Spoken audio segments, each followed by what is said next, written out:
ഇതെവിടുന്ന saint? Santa? ഇത് ഏക്കറാണ്. ഇന്ന് കുളിച്ചില്ലേ? ഒന്നടിച്ചേ. എടബാദൂരി ഇത് ബോധം കെടുത്തണ മരുന്നാണ്. ഇത് അടിച്ചിട്ടുണ്ടെങ്കിൽ ഉണ്ടല്ലോ പിന്നെ എല്ലാം കഴിഞ്ഞിട്ട് എഴുന്നേക്കുള്ളൂ. ഇതുകൊണ്ട് എങ്ങനെയാ പോണത്?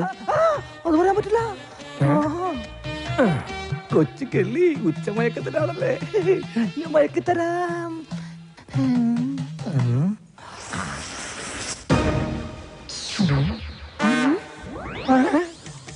അയ്യോ ബോധം കെടും, ബോധം കെട്. ഇതടിച്ച ബോധം കെടും. ബോധം കെടാനുള്ള സ്പ്രേ തന്നെ.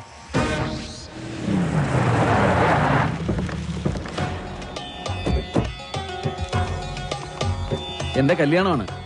ആദ്യത്തെ കുറി പെണ്ണിന്റെ അച്ഛൻ തന്നെ ഇരിക്കട്ടെ. എന്താലേ അവന്റെ ആ ശുഷ്കാന്തി കണ്ടപ്പോലെയാ. വൃത്തി കിട്ടവനെ, നീ എന്തിനാണ് അവന്റെ ശുഷ്കാന്തി നോക്കുന്നത്? അയ്യോ ഇല്ലാതെ സംസാരിക്കുന്നത്. ഡാക്ടറിന്റെ ഇങ്ങോട്ട് നാട്ടുകാര് പറയുന്ന കഥകളെല്ലാം അറിയുന്നുണ്ടോ? അതിനൊരു ക്ഷമ പറയാൻ കൂടിയാ ഞാൻ വന്നത്. അപ്പൊ നാട്ടുകാര് പറയുന്നതിന് കാര്യമുണ്ട്. എല്ലാം ശരിയാകും. ലക്ഷ്മിന്റെ ആഗ്രഹം പോലെ എല്ലാം നടക്കും. ആശാനൊന്ന് വേഗം വാ. ആ മുരുകൻ ഇങ്ങനെ ഒരു സന്മനസ് കാണിച്ചതുകൊണ്ട് ഇപ്പൊ ഇതിനകത്തെങ്കിലും ഒന്ന് സഞ്ചരിക്കാറായി. ബാപ്പാന്റെ ഭാര്യ കുട്ടികൾ എന്ത് വിളിക്കും? ഉമ്മ. ആണേ തന്നോളൂ. ഏറ്റവും തോന്നുന്ന ഗൗരി ഉണ്ടാക്കുന്നതെല്ലാം നല്ല ടേസ്റ്റ് ആയിട്ടുണ്ടല്ലോ. ഇപ്പോഴെങ്കിലും സമ്മതിച്ചല്ലോ.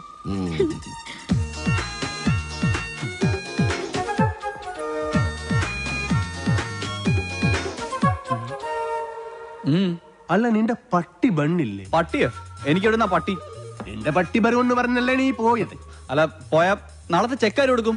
അതിനല്ലട സാമി ഉള്ളത്. സാമിക്ക് ഓഡിറ്ററെ കാണാൻ പോണ്ടേ? ചെക്ക് കൊടുത്തു പോയാ പോരെ? അല്ല, തോട്ടത്തിലെ വിളവെടുപ്പ് നടക്കല്ലേ? അതിന് പണിക്കാരുണ്ടല്ലോ. ഭക്ഷണം കഴിക്കുമ്പോ ഒന്നും മിണ്ടായിരിക്കും. പോട്ടമല്ലയ്യ, ഒന്നും പറയണ്ട.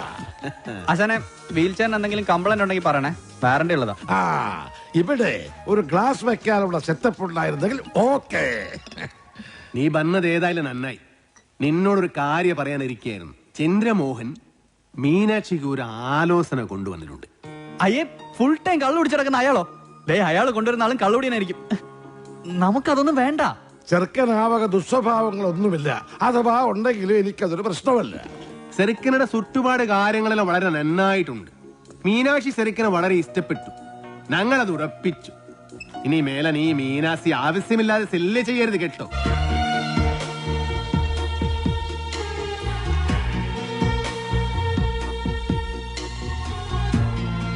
എടാ, ചന്ദ്രമോഹനെ കൊണ്ടുവന്ന ആലോചന വേറെ ആരുമല്ലടാ, നിന്റെ ആടാ ഡബ്ബനാൻ മകനെ.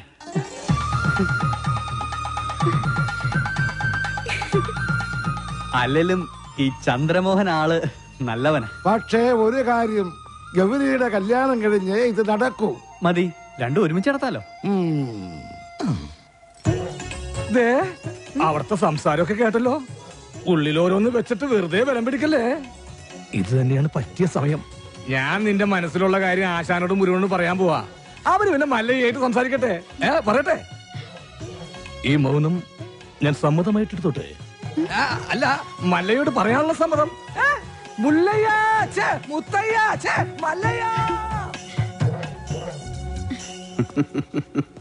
ഈ പ്രായത്തിൽ ഇനി കല്യാണമോ? അതിന് ഗൗരിക്ക് അത്ര പ്രായമായിട്ടില്ല. ഞാൻ എന്റെ കാര്യമാണ് പറഞ്ഞത്. ഈമന്റെ കാര്യം നടക്കട്ടെ. എനിക്കിനി അങ്ങനെയുള്ള ആശകൾ ഏനും ഇല്ല.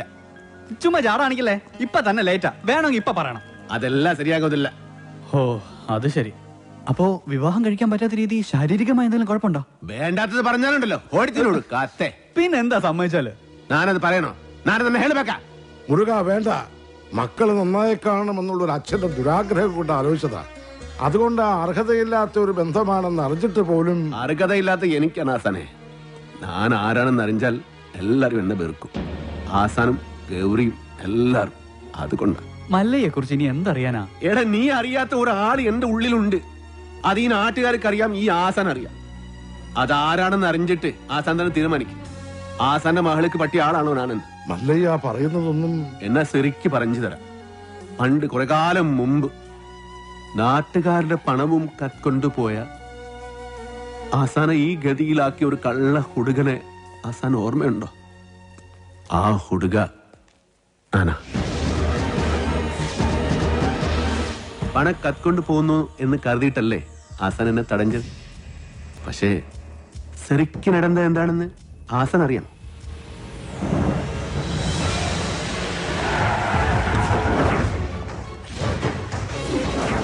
അപ്പൊ മലയാളം അറിഞ്ഞുകൂടാത്ത എനിക്ക് അവർ പറഞ്ഞതൊന്നും മനസ്സിലായില്ല.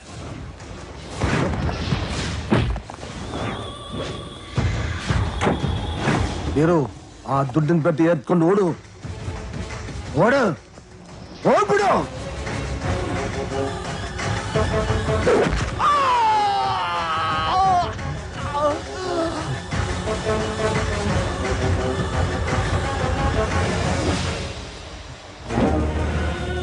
ಅಣ್ಣವರೇ ಅಣ್ಣವರೇ ಅಣ್ಣವರೇ ಏನಾಯ್ತು ಅಣ್ಣವರೇ?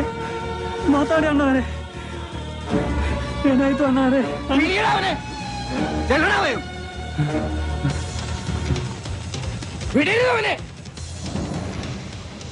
അതാരാ ചെയ്തത് എനിക്കറിയില്ല. അത് കണ്ടുപിടിക്കണോ അവരോട് പകരം ചോദിക്കണോ അല്ല ഞാനിവിടെ വന്നത്.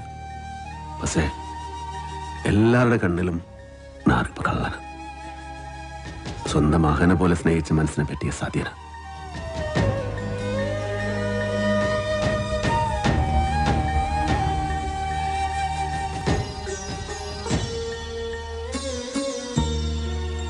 മറ്റാരെയോ രക്ഷിക്കാൻ അന്ന് കുറ്റം വീരുവിന്റെ തലയിൽ കെട്ടിവെച്ചതാണെന്ന് എനിക്ക് സംശയമുണ്ടായിരുന്നു.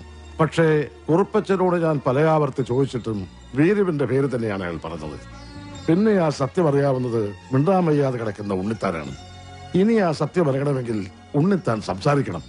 എങ്കിലേ പഴയ വീരു തെറ്റുകാരനല്ലെന്ന് ഈ നാട്ടുകാർ വിശ്വസിക്കൂ. ഒരു തെറ്റ്, ഒരേ ഒരു തെറ്റ്, അത് മാത്രം ഞാൻ ചെയ്തിട്ടു. അത് ആസനോടാ. എനിക്ക് രസബലം വേണ്ടിയ അങ്ങനെ ചെയ്തു. എല്ലാ ചട്ടമ്പകളുടെയും അവസാനം ഇങ്ങനെയൊക്കെ തന്നെയാ. ഞാൻ ചെയ്ത തെറ്റുകൾക്ക് ദൈവം എനിക്ക് തന്ന ശിക്ഷ, അത്രയേ ഉള്ളൂ. ഈ അവസ്ഥയിലിരിക്കുന്ന എനിക്ക് എന്റെ മക്കളുടെ ജീവിതത്തെ കുറിച്ചുള്ള വേവലാതിയേ ഉള്ളൂ. അവർക്കൊരു ജീവിതം കിട്ടുമെങ്കിൽ പഴയതെല്ലാം മറക്കാൻ ഞാൻ തയ്യാറാണ്. സ്റ്റോപ്പ്, ചവിട്ടി നിർത്തിക്കോ. വെറുതെ എന്റെ ഭാര്യയെ കൊണ്ട് വെള്ള സാരി ഉടുപ്പിക്കണ്ട. എന്താടാ മുതലാളി, എനിക്ക് കുറച്ച് ഒറ്റയ്ക്ക് സംസാരിക്കാനുണ്ട്. നീ ഒറ്റയ്ക്ക് സംസാരിച്ചോ? ശരി, വണ്ടി എടുക്കടാ. അതല്ല, നമുക്ക് രണ്ടുപേർ കൂടി ഒറ്റയ്ക്ക് സംസാരിക്കാനുണ്ട്. മുതലാളി വന്നേ. മല്ലയ്യയുടെ ബംഗ്ലാവിൽ ചില കല്യാണ ഗൂഢാലോചനകൾ നടക്കുന്നതായി എനിക്ക് ന്യൂസ് കിട്ടിയിട്ടുണ്ട്. ആശാന്റെ പെൺമക്കളെ മല്ലയും മുരുകനും ചേർന്ന് പടലിയോടെ കെട്ടാൻ പോണത്രേ. അതിലൊരു ചതിയില്ലേ? എന്ത് ചതി? അപ്പ മുതലാളിയുടെ ഡോക്ടർ പെണ്ണിനെ ആ മല്ലയ്യ കെട്ടില്ല. ഓഹോ, അപ്പൊ നീ മല്ലയുടെ ഭാഗത്താണോ? കഴിഞ്ഞ ദിവസം മല്ലയും ഡോക്ടർ പെണ്ണും തമ്മിൽ തോട്ടത്തിൽ വെച്ച് ഹൃദയങ്ങൾ കൈമാറുന്നത് പല തൊഴിലാളികളും കണ്ടതാ. എന്നിട്ടിപ്പോ മറ്റവളെ കെട്ടാൻ പോകുന്നെന്ന്. ഇത് നമ്മുടെ ശ്രദ്ധ തിരിച്ചുവിടാനുള്ള ഒരു ചട്ടമ്പി നാടകമല്ലേ എന്നാണ് ഞാൻ ചോദിക്കുന്നത്. അവൻ എന്ത് നാടകം വേണമെങ്കിലും കളിക്കട്ടടാ, നമുക്ക് കാണാം. നാടകം കളിക്കാൻ അവനാര് എണ്ണൻ പിള്ളേ? ഇതിലെന്തോ ചതിയുണ്ട് മുതലാളി. അതെന്താണെന്ന് നമുക്ക് ചോർത്തിയേ പറ്റൂ. അതിന് എന്റെ ഇല്ലാത്ത ബുദ്ധിയിൽ ഒരു ഐഡിയ തോന്നുന്നുണ്ട്.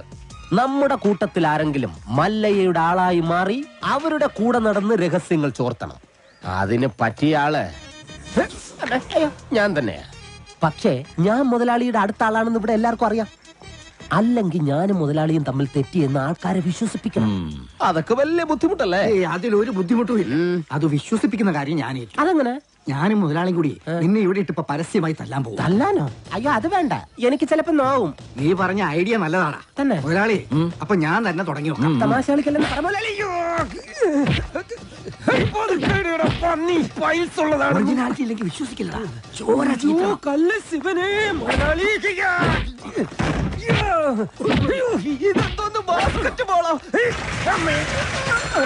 വേണ്ട, മേലിൽ നിന്റെ മുതലാളിയുടെ മുന്നിൽ കണ്ടുപോയത്. മല്ലയ്ക്ക് സ്തുതി പറഞ്ഞവൻ മല്ലയ്യയുടെ കൂടെ പൊക്കോണം. ഇനി എന്റെ കരുത്ത് മുഴുവൻ ഞാൻ മല്ലയ്ക്ക് വേണ്ടി ഉപയോഗിക്കൂടാ. കാട്ടാപ്പള്ളി ഇനി അവിടെ വരെ എങ്ങനെ നടന്നെത്തുവെന്തോ. ഇത്രയും കാലം കാട്ടാപ്പള്ളിയുടെ കൂടെ നടന്നിട്ട് എന്ത് ധൈര്യത്തിലാണ് നീ ഇങ്ങോട്ട് കയറി വന്നേ? പൊക്കണം. ഞാൻ പോവൂല. നിന്നോട് പോകാനല്ലേ പറഞ്ഞത്? ഞാൻ പോവൂലെന്നല്ലേ ഞാൻ ആദ്യമേ ഞാൻ പറഞ്ഞു. നിന്ന് കിടക്കുന്നത് കണ്ടില്ലേ? അത് ചോദിക്കണേ. ചോദിച്ചു പാവം കിട്ടാ. തല്ലുന്നതിനൊക്കെ ഒരു അതിലുണ്ട്. ഇതല്ല പഞ്ചായത്ത് പട്ടികൾക്ക് എല്ലാം കഷണം കിട്ടിയമാതിരി ഒരുമിച്ചല്ലേ കടിച്ചു പറിക്കണത്. നാണമില്ലടാ നിനക്കൊക്കെ. ധൈര്യം ഉണ്ടെങ്കിൽ ഒറ്റയ്ക്ക് വാടാ. ഒറ്റയ്ക്ക് വന്നാ എനിക്ക് അത്രയും കുറച്ചടി ഉണ്ടാ മതിയല്ലോ. മല്ലയാ ഞാൻ പോകണേ. എല്ലാരും കൈവച്ചല്ലോ, ഇനി ആർക്കും പരാതിയില്ലല്ലോ. ഇതൊരു കാര്യം മറ്റേടത്ത് ഐഡിയ ആയിപ്പോയി. അവിടുന്നും കിട്ടി ഇവിടുന്നും കിട്ടി. ഇനി മരിച്ചാൽ ഐഡിയ പറയില്ലേ. അവനാ നാഗേന്ദ്രൻ പറഞ്ഞു വിട്ടതായിരിക്കും നമ്മ രഹസ്യങ്ങൾ സോർത്താൻ. ചില സമയത്ത് സത്യേക്കാൾ ബലനാണ് ബുദ്ധി. ഞാൻ പറഞ്ഞിട്ടില്ലേ? കട്ട്കൊണ്ട ആട്ടാടോണ. ഇന്നിനി വയ്യ, നാളെ വന്ന് ബാക്കി വാങ്ങിച്ചോളാം. ഇങ്ങ വാ പറയട്ടെ. എന്നെ തല്ലാനല്ലാന്ന് സത്യം ചെയ്താൽ ഞാൻ വരാം. ശിവനെ കൊണ്ടാണേട്.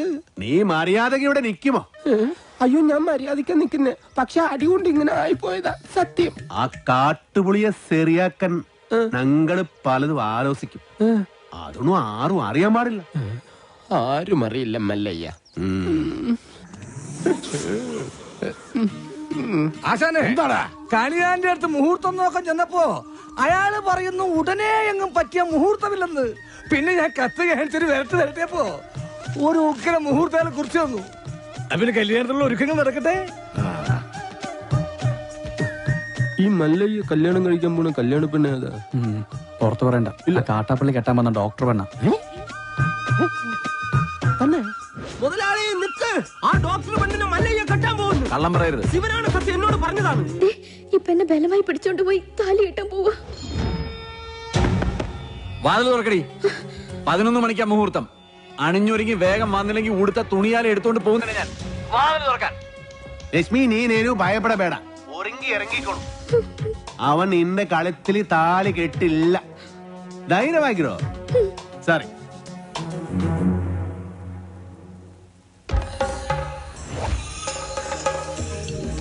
ഏടാ ദശമുല കണ്ടു കാണുമെന്തോ ശിവനെ.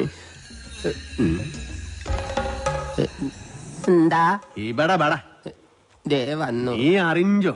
ഇല്ല. ഇന്ന് 11 മണിക്ക് നാഗേന്ദ്രൻ ആ ഡാക്ടർ പെണ്ണിനെ കല്യാണം കെട്ടാൻ പോണു. ഇനി നമ്മൾ എന്ത് ചെയ്യുമല്ലയ്യ? നീ ഒന്നും ചെയ്യണ്ട, നാ ചെയ്തു. നാഗേന്ദ്രന്റെ എല്ലാ കാറിലും ഞാൻ ബോംബ് വെച്ചു. 10:30 മണിക്ക് പോട്ടു. നന്നായി. നിൻಗೆ ನನ್ ಬಗ್ಗೆ ಗೊತ್ತಿಲ್ಲ ನನ್ ಹಂದಿ മകനെ. ബോംബ് വച്ചത് മാത്രമല്ല, കണ്ണടയിൽ എന്തോ ഗൊത്താരാണ് പ്ലാൻ. ശിവനെ, ഞാൻ ചെല്ലുന്നതിന് മുമ്പെങ്ങാനും ബോംബ് പൊട്ടിയ മുതലാളിയുടെ ഇറച്ചി കഷ്ണം കാക്ക കൊത്തിക്കൊണ്ട് പോവേ ഉള്ളു. മാറുകാളെ ദേ അക്കന്മാരെ ദഹിപ്പിക്കാനുള്ള വെറുതും കൊണ്ടുപോകണം. മാറി പോടാ. നിർത്തിക്കോ. ബോംബ് നിർത്ത്. Bomb bomb bomb bomb bomb. മുതലാളി ഇറങ്ങി വന്നേ. എല്ലാ കാറിലും മല്ലയ്യ ബോംബ് വെച്ചേക്കാ. അതേന്ന് കൃത്യം 10:30 തന്നെ ബോംബ് പൊട്ടും. ജീവൻ വേണമെങ്കിൽ എല്ലാരും ചാടിക്കോ. നോക്കി നിൽക്കാതെ മുതലാളി ഇങ്ങോട്ട് വന്നേ. ഞാനല്ലേ പറയുന്നത്, ചാടിക്കോ.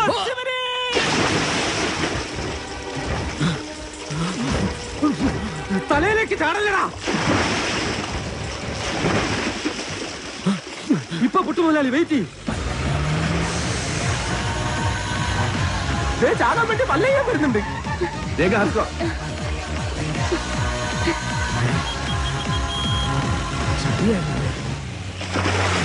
പത്ര കഴിഞ്ഞ് ഇനി നമുക്ക് വെള്ളത്തിൽ നിന്ന് കയറാം. കൊല്ലൂടാ നിന്നെ ഞാൻ. കൊല്ലാൻ വരുന്ന ധൈര്യം ഉണ്ടെങ്കിൽ പിടി.